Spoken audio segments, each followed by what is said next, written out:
దేశ రాజధానిలో తీవ్ర కాలుష్య ప్రభావం విమానాల రాకపోకలపై పడింది. ఉదయం పరిస్థితి బాగానే ఉన్నట్లు ఢిల్లీ అంతర్జాతీయ విమానాశ్రయం లిమిటెడ్ తెలిపింది. తర్వాత దృశ్యం నాణ్యత పడిపోవడంతో 11 విమానాలను దారి మళ్లించారు.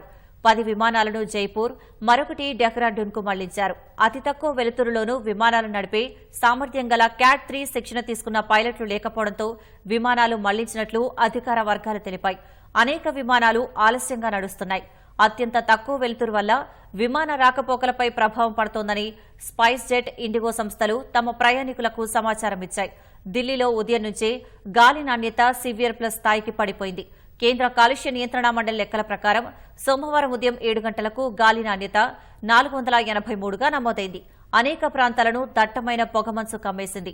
వాయు నాణ్యత పడిపోవడం వల్ల ఢిల్లీ వాసులు శ్వాస తీసుకోవడానికి ఇబ్బంది పడుతున్నారు.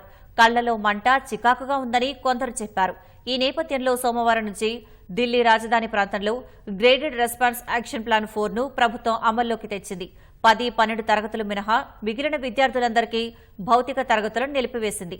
అత్యవసర, నిత్యావసర వస్తువులను తీసుకెళ్లే ట్రక్కులు మినహా మిగిలిన ట్రక్కుల రాకపోకలను నిషేధించారు. LNG, CNG, electric, BS6 diesel ట్రక్కులను ఢిల్లీలోకి మాత్రమే అనుమతిస్తున్నారు. నిర్మాణాలు, కూల్చివేత కార్యకలాపాలపై నిషేధం కొనసాగుతోంది.